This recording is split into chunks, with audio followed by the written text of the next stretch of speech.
one of the things I love talking about with relation to time is that it's very much a construct. And while we all have the same time, I think that there's lots of people that that experience time differently, and manage it differently as well, based on their perception of commitments and all the different things they need to do. Alex, what do you think about that? Yeah, it's really interesting, Shondell, because time management and being effective in with your use of time is really, really important in terms of leadership. It's being clear on your outcomes and stepping into your work week, resourcing yourself so that you're reducing the amount of stress that you're experiencing during the week, but it also reduces boredom in the workspace as well. So it's really effective to manage your time well. You're modeling for other people in and around you within the actual workspace. So we want to make sure that you're being really effective and efficient with your use of time. And of course, this is one of the things that we start off with, because it's the most important thing in the workspace, is to ensure that everybody's on top of their time, managing their time effectively. But it's also about understanding where are we utilizing our time. And there's different ways that we're certainly able to do that, but that's the most important thing, is to look at, where am I utilizing my time? What's important, and what are the things that need to, be first and foremost at the front of what it is that I'm prioritizing for the week. Mm. Yeah, I think that a lot of the people we work with, not necessarily 100% in the sales environment. They're often people who are highly trained professionals who are brilliantly excellent and also have to have sales conversations. And it's very interesting that when we get into having conversations with them, the importance of being able to create the space for the conversations, the space for them to get ready for the conversations, the space to be prepared for the sales. Recently, we were working with a firm. And they were doing really well, and they had really, really great success. And then they got caught up in the delivery. And as a result of doing really good with their sales conversations, got caught up in the delivery.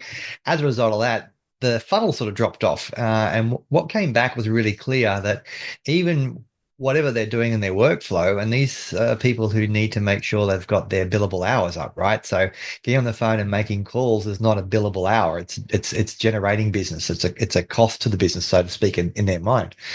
And what was really clear is just being able to actually schedule some time in the day, every day, to do a minimum number of sales actions, whether it be following up, whether it be cold calls, having a period of time that's blocked out for them to do that. And it was interesting just how it seems very simple to sort of hear that, but how profound that was for them, and for the principles of that business to be going, okay, how do I match this balance? Because I need them doing the billable hours, but I've got to work this out. And I was just really breaking it down into some really simple steps. And I think so often people who are in the role of sales know that they've got to get their head in the game, and it takes a bit of time to get into the flow. You just can't sort of have your coffee, sit down at your desk, pick up the phone, or walk into a meeting and be ready to go. There's a certain amount of emotional control and state that you've got to be in order for you to be into that place to have that conversation. There are obviously people that are brilliant at sales and are always selling and don't have a problem with that. I know a few people like that, but the majority of the person needs to get into that space. And if you don't create that space and that time, it's really hard to be effective and efficient in that time. You might end up taking 4 or 5 conversations before you get into your rhythm, and by that time you've burnt 4 or 5 potential opportunities.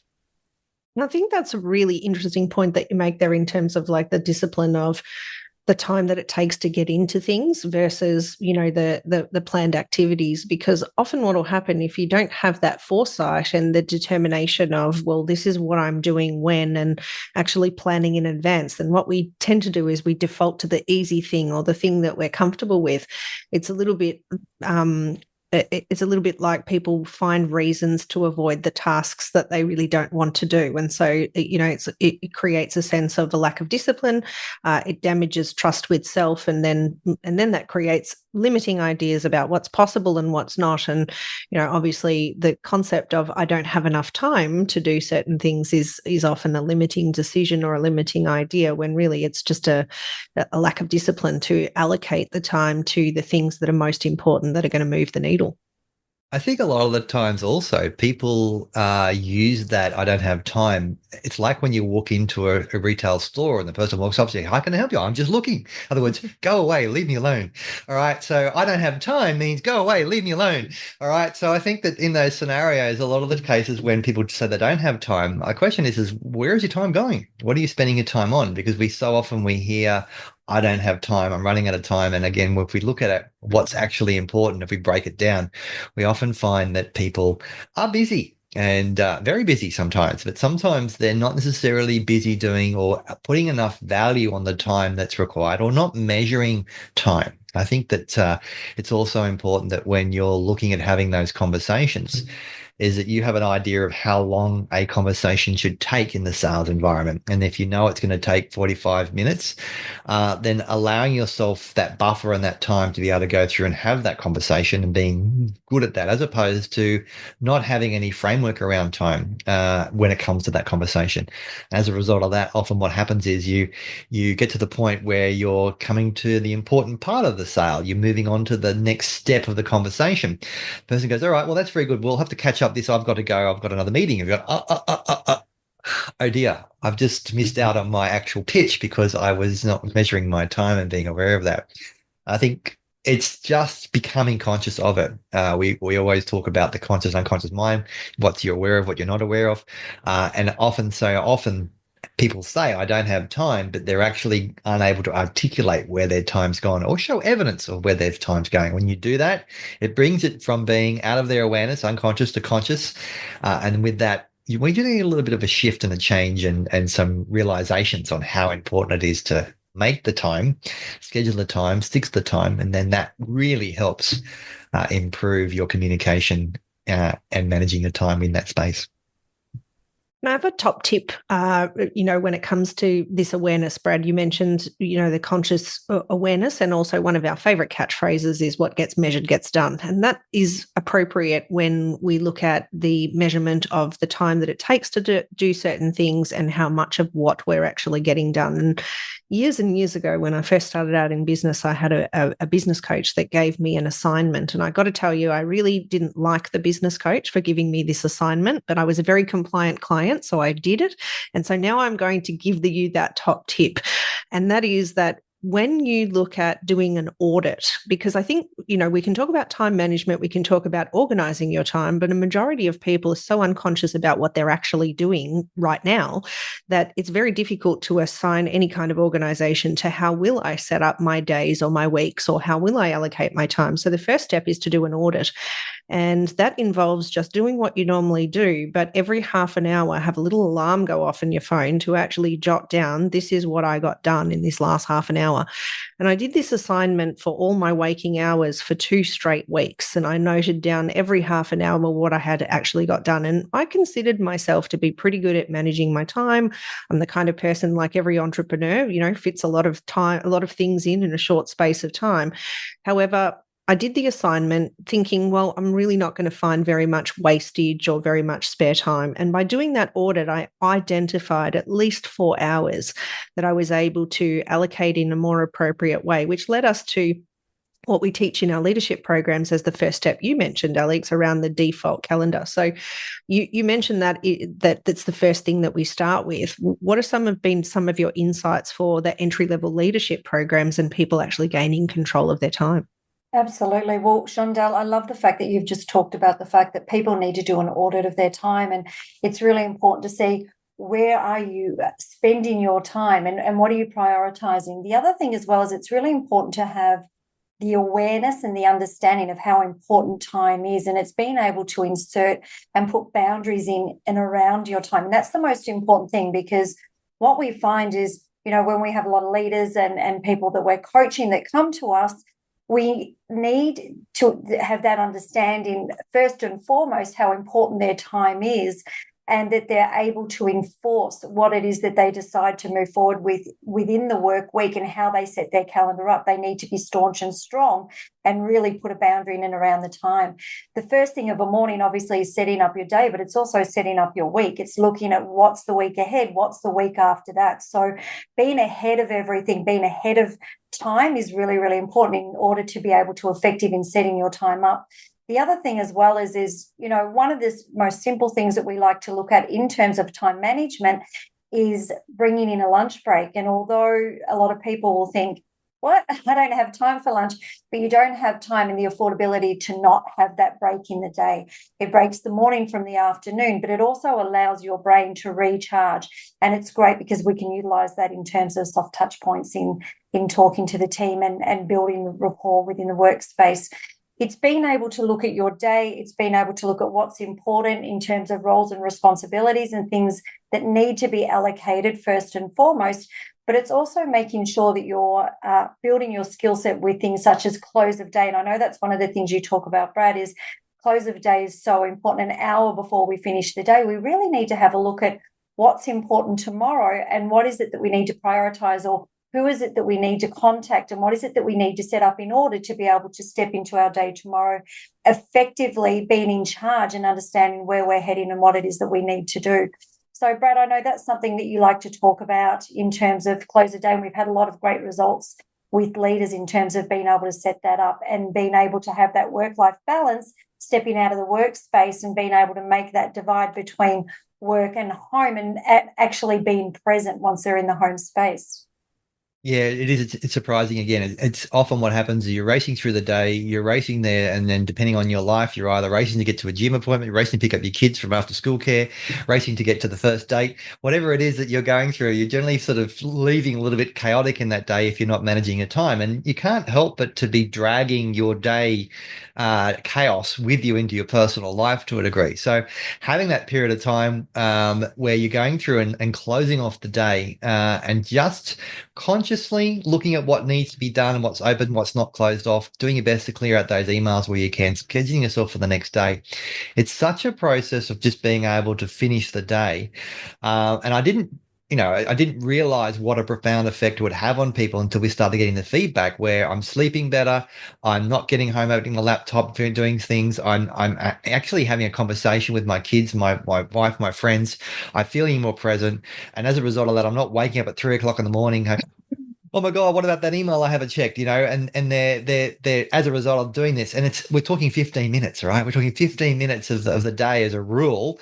Some people may take longer, some people may take less, but 15 minutes of the day just to go through and just close off your work day, mentally, physically, and transitioning from work life to personal life, and noticing that shift of time. And we also, in that, it's why it's also important. A lot of people sort of reject doing this, but having your social calendar, your personal life as part of your default calendar. And a lot of people have their Monday to Friday default calendar, and come the weekend, I don't want to be timed on anything. I want to kick back, and if I want to read a book, I don't want to do that sort of stuff. And again, that's fine. I get that. That was my rule of thumb for quite a long time.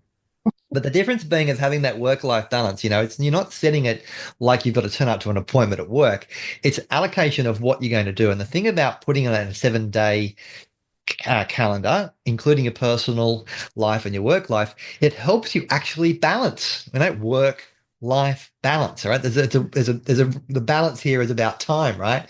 So, okay, I'm allocating this amount of time to Netflix. Okay, I'm allocating this amount of time to reading books. I'm allocating this time, in my default calendar, it's got Saturday morning between sort of, 8 o'clock and 12 o'clock, take wife and dog for a walk. All right. So, and it's our time for be able to go through the process of having a conversation, and we go through and do that. And it's having that as a focus point gives you that, okay, I've worked really hard for the week. What am I going to do on the weekend to get that balance? So I think that's important.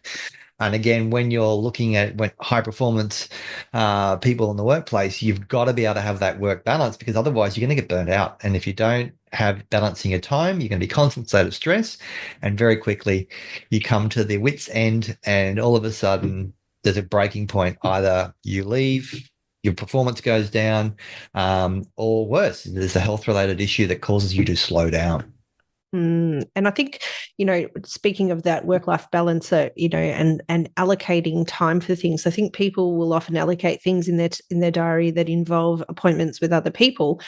but they don't often allocate appointments in their diary for time with self. And so certainly for me, as far as the default diary and the allocation of time, what was a game changer for the balance principle was around putting things in like the morning walk, or time on Saturday or Sunday for the self-care principles, and actually making that appointment. And you mentioned it earlier, Alex, in terms of boundaries. Like once you set that appointment, treat it with the same amount of respect that you would treat it with the fact that you're actually showing up to meet someone else. And I think that that's a real key. And we're coming to the time of the year where people are thinking about, all right, well, I'm reflecting on my year. How did I do this year? And some people will be like, yeah, I achieved a lot this year. I'm really happy with that. What's next? And then there'll be other people that are looking at their list and they're resetting the same New Year's resolutions for the next year that they perhaps set in January of this year. And I think it's a really interesting principle around the setup frame. We talked a little bit about allocating time. We talked about being prepared. And, I have a mentor that says, win the morning, win the day, win the day, win the week, win the week, win the month, win the month, win the quarter, win the quarter, win the year. And I think it's really important that concept of preparation. It's the preparation as well as the communication around the preparation. One of the important things that we've come to know is it's really important to understand, what is the objective? What is it that people are looking to achieve within that week? And part of that is what are the high value activities? So we talked before a little bit about, we have roles and responsibilities and our duties within our workspace, but what are we aiming for? What are the outcomes of the company? What's important and what is it that we need to prioritize? Once again, the boundaries are really important to protect the boundaries around what it is we need to do. So what we need to do is we need to look at, pretty much what are our goals, and it's not just the goals of the company, it's what's the goals of, the employees and the people that are working with you. There's the motivation right there, what are they working towards?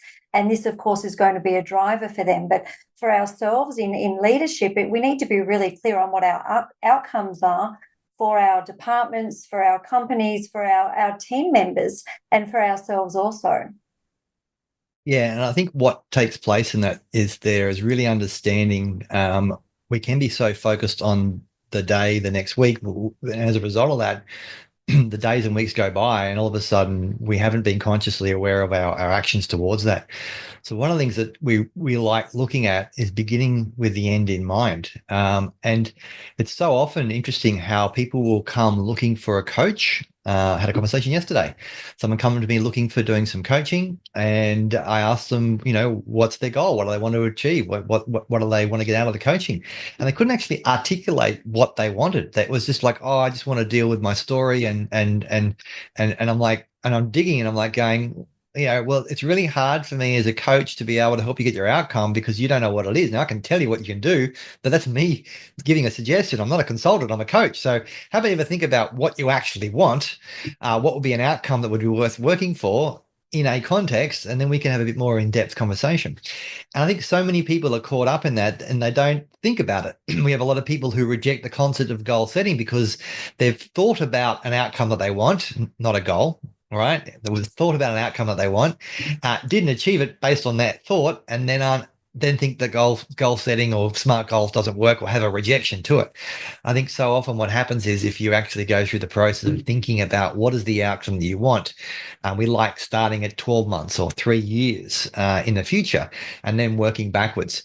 And over doing this over many, many years of running workshops for people being able to facilitate and create the future that they want, it was interesting how you would start out at 3 years, and by the time you go from 3 years to 1 year, they go, actually, that was that 1 year goal, that 3 year goal I set. I could probably do that in 1 year, so I need to go back and do the 3 year goal because that's too far away. I can do that, right? And if you had just started a 12-month goal, you would have sold yourself short, So I think there's a concept where looking at what are the outcomes you want, and this comes back down to that New Year's resolution, because you start off on the beginning of January with what your goal is going to be for that year, and generally it's not thinking December that year. It's more thinking about an idea and a concept or a thought process that something you want to achieve, but then there's nothing more than some language or verbalizing it to someone to hold you accountable who will also forget about it to get you there. So thinking a bit more structure around how do you set that up? What are the habits you need to go through? And one of the things that is important is this whole concept of dream, goal, plan, action. And you need to dream. And that dream is, thinking about what do you want and where things are going to be and what would be the perfect life and what's your ideal number or whatever it is that you want to be able to do. What's your dream holiday? These are all things that are worth coming up because that's where you get the emotional drive into what you need to do. And then getting that dream and then putting it into a smart goal process and putting a process of goal writing and goal setting. And people don't realize the difference between goal writing and goal setting. A lot of people will dream and then get the results they get. Some people write goals and they'll get the results they get. And there's those people who dream, they write the goal, they set the goal. And then we've seen a significant difference in results when people set goals. And then there comes the process of planning, which is the conscious process. You're being aware of what you need to do to achieve that goal, and then breaking it down into the activities you need to do. Back to our time concept, where do I schedule time in my day and my week to do these things that sets me up for success? And as a result of that, you have, all of the factors when it comes to prosperity, all the factors that comes to creating what you want in your life are working for you. You're consciously, actively doing it. You're taking action on something. You've got that emotional drive based on that dream, which is going to be the motivation to get there. And if you've gone through and looked at in that context that you're working in, that you've gone through and you've addressed your values and you know that those values are working for you as opposed to against you, in other words, you're not sabotaging yourself, then all of a sudden you've got so many elements of your natural neurology that create the things that you want working for you. And I think that if you actually owned it and took it as a process of being able to go through and get those goals and you applied all those sort of things, you'd see a big difference in your motivation and your activities to be able to get there and the results. And just speaking about that in terms of emotional investment and motivation, yesterday I had an interesting session. It was the very first session with a brand new leadership client, leadership training client, and we start with time, as we said, right? And so we were talking about time and the construct of time and where this person spends most of their focus. And it was very clear to us that this individual was feeling a lack of motivation, feeling very apathetic about the jobs that need to get done. And actually what they brought to the session as a question for me, it's like, okay, I achieved all the things, the tasks that I needed to do, and I was disciplined to do that, but there was no amazing moment. Like I was expecting that I would feel more accomplished or that I'd feel a sense of results. And I think this happens to a lot of people when they decide what it is that they need to get done. They get it done. And it's kind of like, well, what was that for? And so the meaningfulness around what we're working towards is super important. And you mentioned it before, Alex, in terms of what are people moving towards as an outcome. Brad, you mentioned it in terms of the 3-year goal and like, where's the meaningful excitement towards why we're doing what we're doing?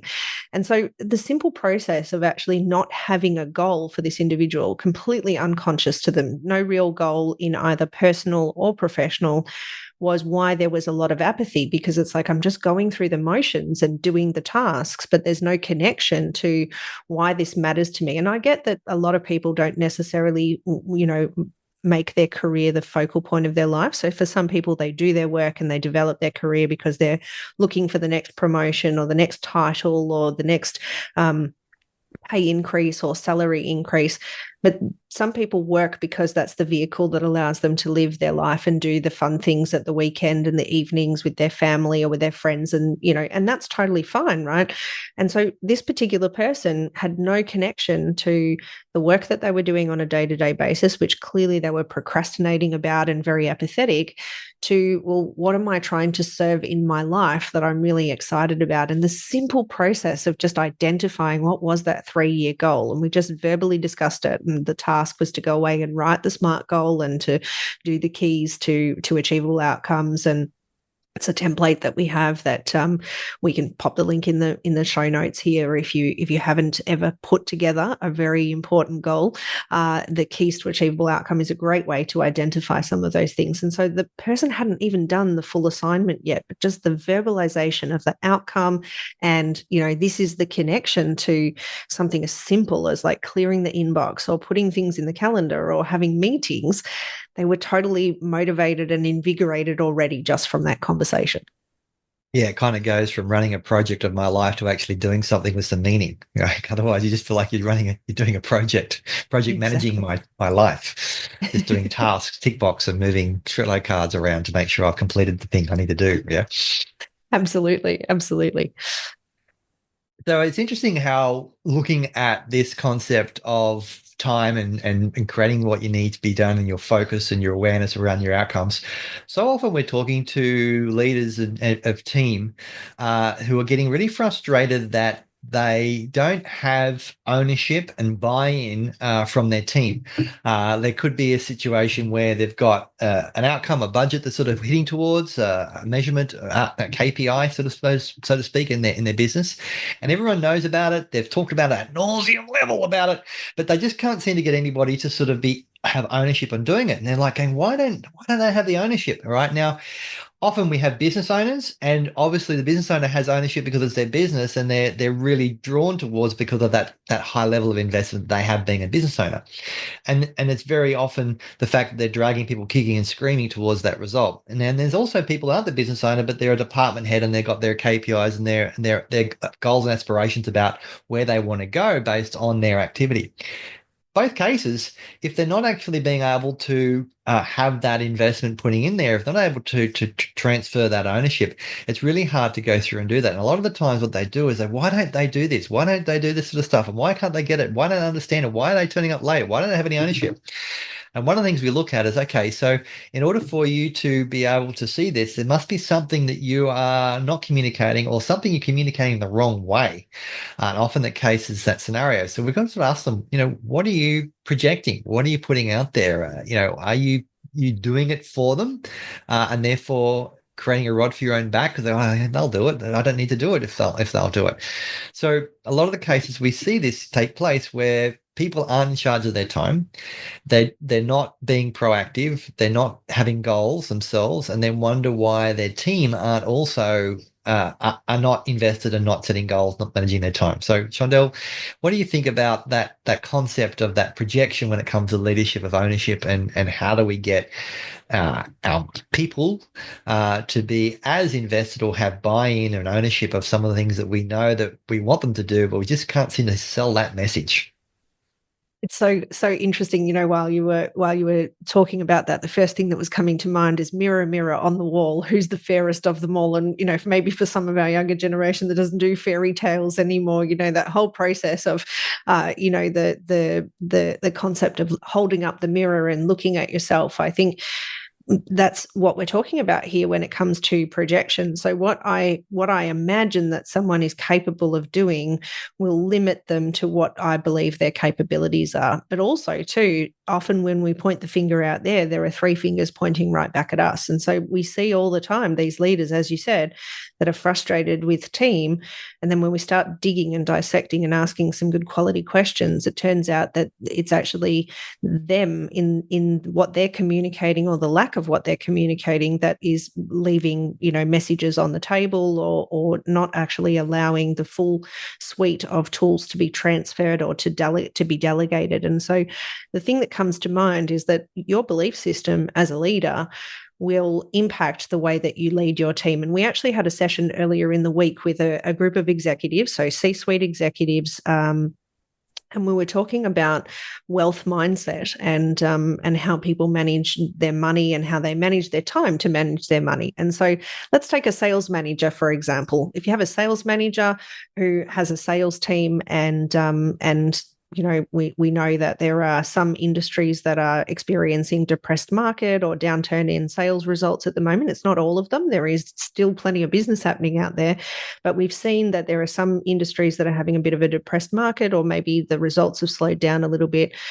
And so a sales manager that has a wealth abundance mindset will be much more capable of reframing a salesperson in their team that, there's no results out there, or that people aren't spending money, or, those kinds of things, than someone who perhaps is feeling the pinch of not being in a wealth abundant mindset themselves in their own personal circumstances. That sales manager is probably going to buy into the belief much more freely that there isn't opportunity out there there and people aren't spending money because of their own circumstances. The interesting thing is we often will judge our environments based on our own experiences in terms of opportunity, capability, and that's really the basis of perception is projection. One of my favorite sayings, and it ties in quite well in terms of the time of the year and people assessing what they've achieved and what they haven't achieved, is that, you've got to guard the door of your mind from the things that you don't want to be influenced by that might upset that, because our perception of what's possible is influenced mostly by what's inside our own head and our own belief systems. And you're just going along in life, surviving, doing your thing, and sometimes you're not aware of it. And a lot of the times leaders aren't taught to challenge other leaders on it. Business owners are too busy running their business to be able to have that time. And I think this is why it's so important when you have an opportunity to have a conversation with not a friend, because the friends generally won't give you that difficult conversation. They don't want to upset you. But having that conversation with someone who is trained in process, who can look at it from an objective point of view and challenge what your thoughts and processes. It's so often it brings that projection, which is unaware, out of their awareness, to their awareness. All of a sudden, it's a bit of a realization. Oh my gosh, how the hell have I been doing that? No, how could I find this out? And so often it takes place in a completely different context. We were talking to a leader who was very emotionally buoyed, would go through the process, do things for the outcome, to the point where they were very, very successful and high achiever, but wouldn't turn up to the reward of that achievement because that wasn't about getting the reward, was about getting that milestone. So zero emotional investment in it. And once it was brought to their awareness that was missing, and they learned how to dial into their emotion, that leader changed a lot, and their empathy and ability to be a leader and looking at other people's emotions and their behaviors was a big difference. So what happened in that scenario is his projection changed of being someone who was like a taskmaster and just go through and do the task, to dialing in and getting the emotional drive. Now, if all of our team were superly motivated by doing tasks, that would be great. But we're not. We're humans. We need to have more than just the task and the to-do list tick box to motivate us.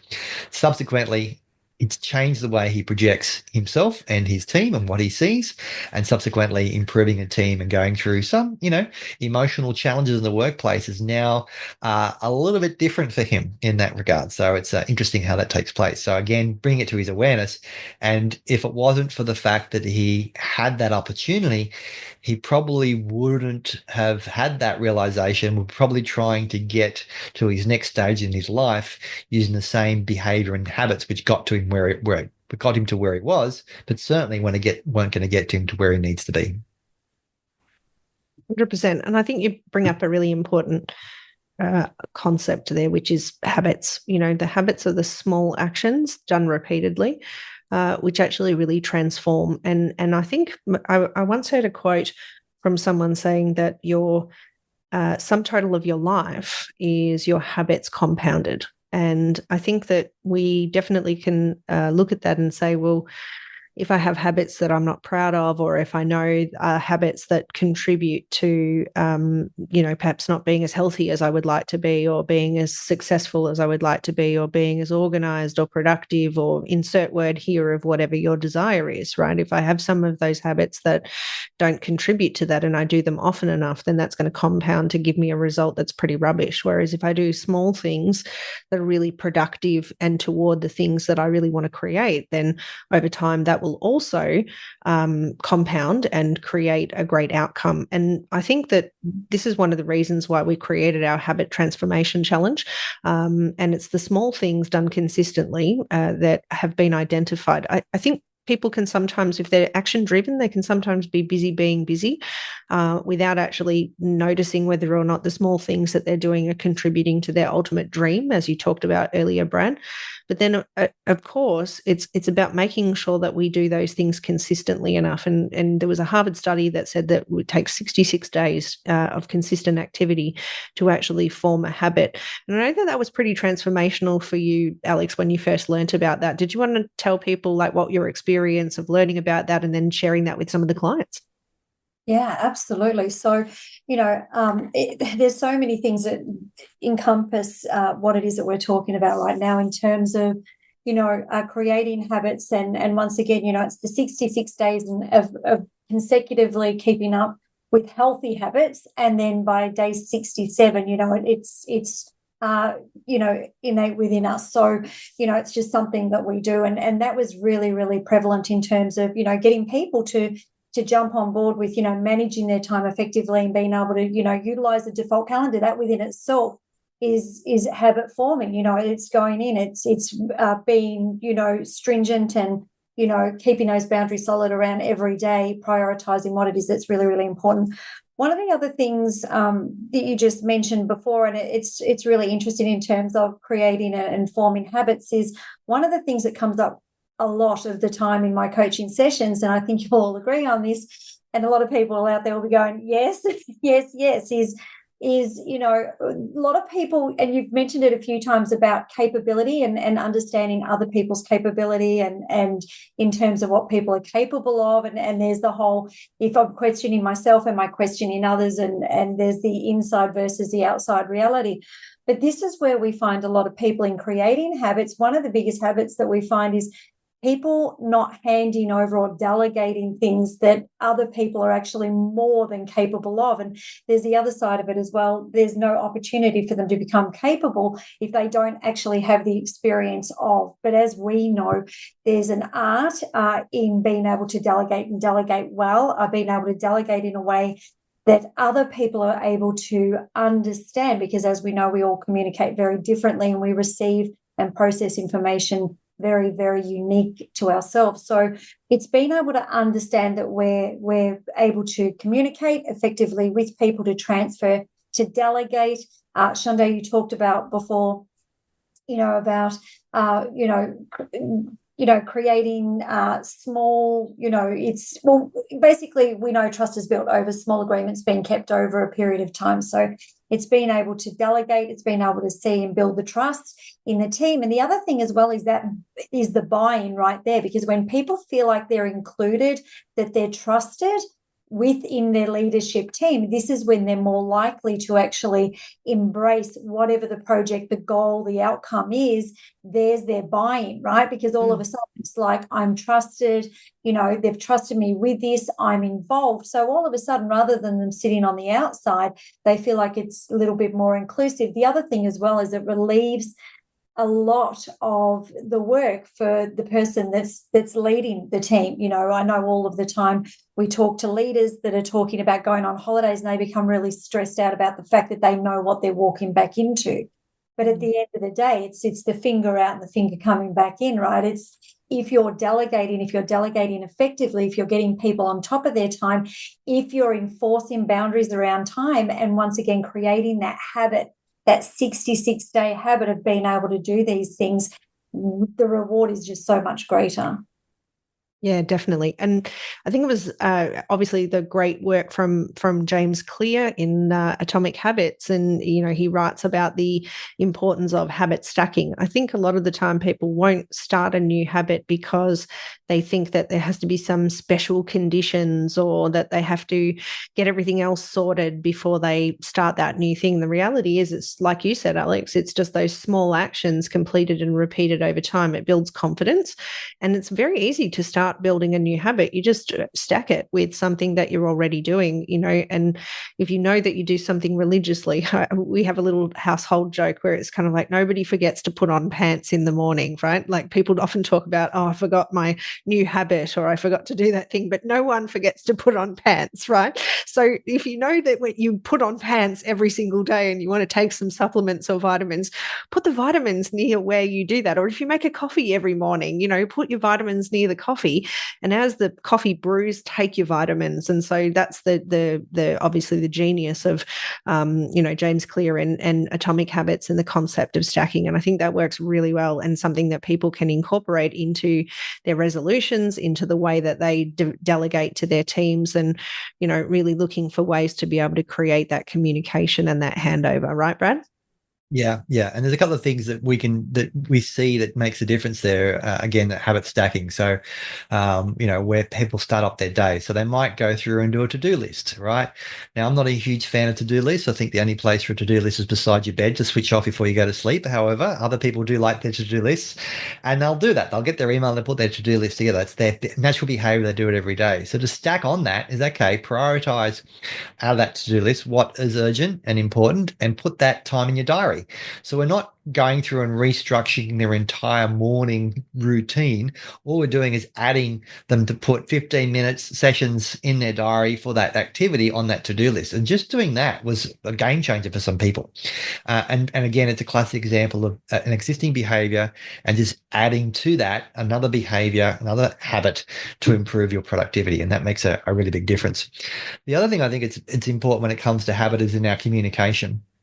So often we not necessarily set context, and we verbally diarrhea all over people some of the information we got with no context. I think you used the metaphor, Shondell, was a lot more clearer than mine, is that if someone went to want a coffee and you walked up, do you want a coffee? Yeah, I want to have a coffee. And you went up there and you poured an entire jug of coffee all over the desk. Like, what'd you do that for? You said you wanted coffee, right? You didn't say you wanted a cup. You didn't say a cup. Yeah, having a container for information really matters. I'm sure it would have been decaf. All right, so no one would waste that much coffee. All right, so the scenario is so often we're out in our head. All right, and I'm a guy, so I can own this. In our head, we've got this whole conversation we've had with the person before I've opened our mouth. And why don't they get that, right? And again, communication is the response we get. So that is your feedback. You don't get the response you want. Okay, what can I change in my communication? What's the message I'm trying to get across there? Do I need a better framework for framing for outcomes? And do I need a better way of communicating verbally and email to make sure that I'm catching myself with my communication and I'm improving it? And if you need a structure around that, then sure, feel free to reach out. We can go through and show you how to do that. But those are the habits of a leader that needs to be taking place, a habit of communication in sales, that if you don't change that habit, if you don't start changing how you're going to get different results. And so changing your thinking, changing your projection, changing your communication will lead to those results. And it's so interesting that you mention communication as a habit, right? Because we're talking about time here today. We're talking about utilizing the time that we have efficiently. And one of the root cause problems, if you like, of people not having enough time is having to repeat and do things over because it wasn't communicated appropriately the first time. And we just had a conversation yesterday with a leader, which for this person, it's completely unconscious and a blind spot for them. This is probably the 15th time that we have reminded this particular leader about the importance of framing something. So this senior leader, very, very skilled and talented and amazing at dotting I's and crossing T's, very tenacious in their nature and very much a what and a how person. And so sometimes the why people need to subscribe to doing things becomes completely unconscious for her. And so they came to a session with a challenge, with a problem. I've reminded this person, I've given them the assignment, I've given them the task, I set them up for success, I reminded them that it needed to be done. I sent another reminder and they still didn't do it. And it's like, okay, yes, that's great, but let's backtrack a little bit and find out what was the process of communicating the fact that they were now owning the task. Did you check with them that they had the skills and the resources and the habits to be able to set up to complete the task in the appropriate time? Did you frame all of this information about like why it's their responsibility now and why they should care and how they should plan for it?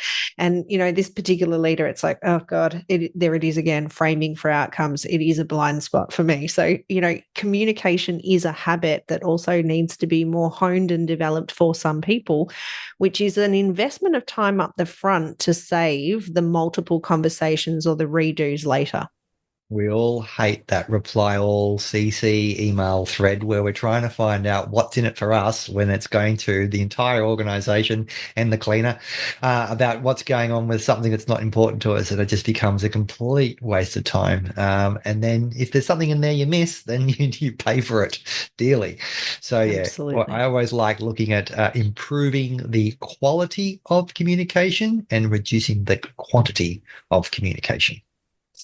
Yeah, I really like that. And, I think, and I might get you to chime in a second on this, both of you, on your thoughts, that I want to just take a moment to talk about the time blocking aspect. You know, in one of our programs, we talk about the fact that there's 32 sets of 15-minute blocks in an 8-hour day. And so for a lot of people, these tiny little habits that they don't develop, they look at them and they go, oh, well, that thing only takes like 10 minutes or that thing only takes 15 minutes. So I don't really need to develop a new system to be able to deal with that because it's just a small task. But if you get 32 sets of those over the course of an 8-hour day, guess what? There's your whole day gone. And in addition to that, most of the time, the thing that you think takes 10 minutes or 15 minutes doesn't take just 10 or 15 minutes. And so that whole concept of task switching, this comes full circle to what we were talking about earlier in this episode, which is just that concept of the fact that, you know, we can have so much time wastage because we're unconscious of it. So, you know, another shout out to everybody that an audit is a great way to identify how much leakage and wastage you have in your time on task switching versus time blocking. So I'm keen to hear from both of you because I know that we've had some real transformations with some of the emerging leaders and also the senior leaders on just this concept. Yeah, look, one of the things I'll talk about is at a senior leader of a state level of a business, working with him and going through and applying this time and going through it.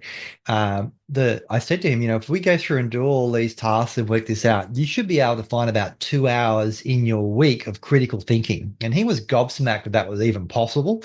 And the fact that I think it was almost within 5 or 6 weeks of the habits of going through allocating his time, being clear of what he was doing, measuring his time, as we were saying, he was able to create 2 hours in his calendar to block out for critical thinking. This was 2 hours for him to do nothing else but to focus on working on the business. And, you know, he should be doing an 80-20%, 80% working on the business, 20% working in the business. And he was a long way away from that. So this gave him that ability to be able to create that time. And then in that 2 hours, what he was able to be able to do to schedule and put things into place and take ownership and work out blind spots within his team's communication or tasks that needed to be done, you know, recruiting problems, whatever it was, it gave him a chance to sort of really work on that business. 2 hours in a week when he at that time, he would be leaving work, picking his kids up from their work, going home, opening the laptop and then doing 2 or 3 hours of work at home because he wasn't effective with use of his time. Me personally, again, in my previous life, I worked on a 7-day sort of schedule. When I was working, I had 7 days. When I wasn't doing on stage and wasn't teaching, I didn't have any time of schedule. I run by the seam of my pants, which was great most of the time. Moving out of that to the space to get into a rhythm of Monday to Friday and going through and doing that, I can't tell you how profound and how effective it's been, and me being able to get quality of life and being accounting for things by drilling down and time blocking and being aware of that time and going through and doing it. Because one thing that brings everyone equal is time. You know, Elon Musk has as much time in his life as we do, and the older you get, the only thing you can't buy back is time. So take that into consideration and making sure every minute you're using is effective and getting the most out of it. Yeah. What about you, Alex? Yeah, it's Chantal, it's interesting. You mentioned the 15-minute time slots, and I know that, you know, a lot of the times when people step into their work week, there's a project or something that they need to complete, and sometimes it can be a little bit overwhelming. And what we know is when people get a little bit overwhelmed or they get a little bit stressed, they tend to get to a point and they stop, right? And then this is the fearful spot where we go, oh, here we go, procrastination's going to kick in. So what we know is that if we actually utilize the 15-minute time slots and break things down into 15 minutes, as we're completing the first 15 minutes, it feels great, you know, and you tick that box. And when things are being completed and you feel like you're having success and you're accomplished and you're completing things, that kicks in the motivation. So we slot the first 15 minutes slot in. There's taking action. We take the action. The motivation starts to kick in naturally, once again, as we're ticking off the boxes. So what we actually find is, even though we're breaking things down into 15-minute time slots, we're being a lot more effective and efficient with our time, and we're actually able to go in and complete a lot of those tasks and things that we may dread a little. You know, before you know it, you know, an hour's already up and it's completed. So it's less overwhelm for people to step into a 15-minute time slot than what it is for them to step into something that may have been allocated for an hour or 2 hours of their time. And once again, you know, it's feeling good, it's feeling accomplished, it's leaving the workspace knowing that things are completed. It's being able to put the boundary around those 15-minute time slots. And sometimes it can be just something as small as sending out an email to everybody in the workspace to say, hey, great to see everybody's turned up today. I've got something that's a little time sensitive this morning that I need to tend to. So, I will be unavailable between this time and this time. If you need to ask any questions, please go and see such and such. Obviously, give them the heads up that this is going to take place and make sure they've got the space to deal with that. But, once again, it's honouring, the boundaries around your time, and being able to do that is so important, because it's not only important for you to respect your time, it's important for you to respect other people's time as well. And once again, time efficiency in the workspace is the most important thing that we need to look at first and foremost as a leader, and creating those habits is really, really healthy, not only for yourself, but the team and the members that you're supporting that are looking up to you as a role model in the company. I love that. So important. I think one of the things that you talked about there was just that boundaries principle, and it comes right back to, and also the time blocking in terms of reducing overwhelm for some people. It comes full circle to something we were talking about earlier in this episode, which was that time is a construct and everybody experiences it differently. And we have a number of different industries or niches, wherever you might be listening from, that we work with here at Life Puzzle, and that the coaches, support, etc. And there's an interesting distinction between the different industries and the personalities that are attracted to those fields, and how they experience time and how they look at tasks and their organization. And I think this is a consideration for everybody listening. You want to consider there are so many different elements and so many different ways to manage time, and it all comes down to, first and foremost, something Brad said, which was, what is it that you want and why do you want it? So, know what the outcome is, know what the goal is. And then we come back to, well, okay, what is my available resources to be able to contribute to that, and what would be the habits that I would develop? Simple, small, not 100 habits, but maybe 5 key habits, 3 key habits even, that if you did those every day for a small amount of time every single day, that would move the needle towards the why and the what it is that you want, and allocating that time, measuring it, putting it in the calendar, preparing whatever it is that you need. If you've got children, if you've got commitments, then whose support can you draw on, and set those things up in advance so that boundary, like you mentioned, Alex, is there in the calendar, the appointment with yourself to do those things. And then moving back into, well, how do I have the commitment to continue to do those things? And that's really tied up in the emotional investment and the acquisition, the focus of that why. But coming back to the different industries, what we will see sometimes with time being a construct and people experiencing it differently in terms of how they plan, we can find people along the way that sort of go, well, an hour is a huge amount of time to commit to something and I'll get bored, right? Whereas then you have other people that will sit there and they'll say, you haven't allocated enough time for this. I can't get into it within an hour. Like I'll need 3. And so, that concept of how people experience and enjoy the time and the tasks that they're completing can vary so much. And I think you have to find what works for you. If you know that you're a person who gets distracted really quickly, then figure out what's the minimum amount of time that I can schedule. But I do want to caution everybody that's listening that every time you switch tasks, every time you move from one thing to another, particularly if it's a very different kind of task, you actually burn a lot of energy trying to get into the concentration space. Brad, did you want to chime in on that at all? Yeah, I think it's a big factor that when you're task switching, if you're going from a detailed sort of process that requires reporting and analyzing data and things like that, you want to work out where in your day is that best to do. All right, are you a morning sort of processor or an afternoon sort of processor? Is it certainly after the coffee's kicked in?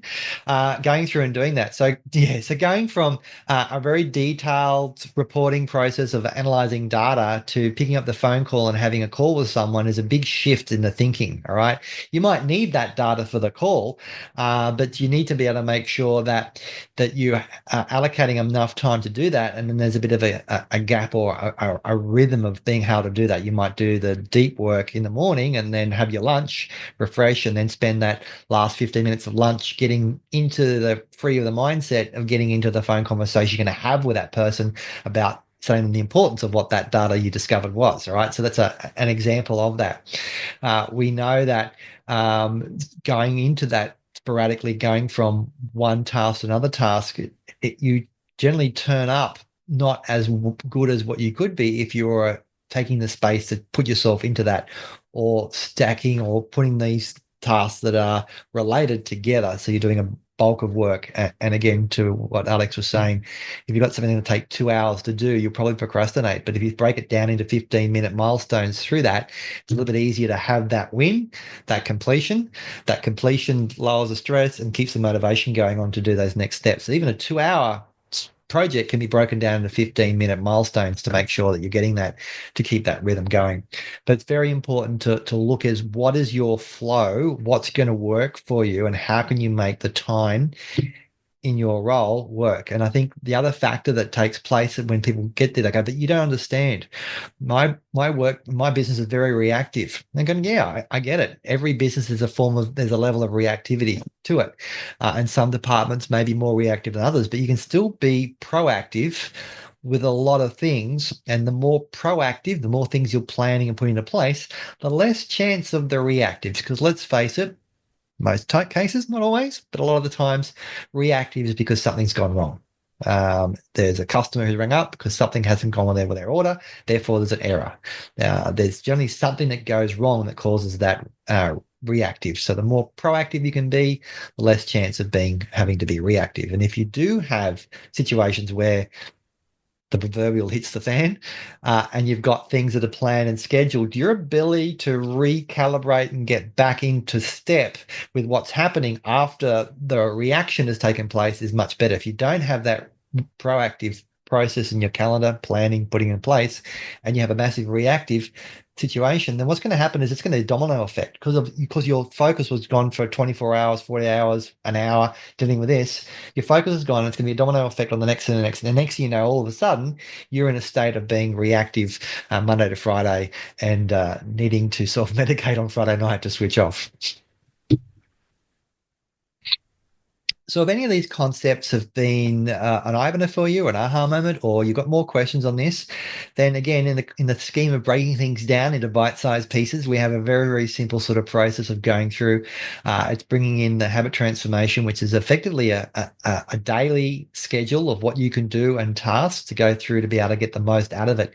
And we'll generally find that it'll bring a lot of what we're talking about into a practical application. So less talk, more doing. And as a result of that, you will probably find that at the end of that habit transformation, you will see the difference that makes the difference, and then be able to see the value and keep doing it, and then going through and keep doing that. So if that's something you're interested to do, it's better. The best time of the year to do that is along with those New Year's resolutions, is bringing that concept of what you want, and then looking at what can you do to create those habits and going through and doing that. So be sure to reach out. There'll probably be a link and with this to join that program and going through and find out what we're talking about here and get the actual process of putting into place over a short period of time, bite-sized pieces, so that you can go through and plan out the rest of your year. Amazing. And we'd love to see you there. It's a great way for you to find that rhythm for yourself by bringing together a lot of different tools and things like that. So we'd love to help you to connect those. So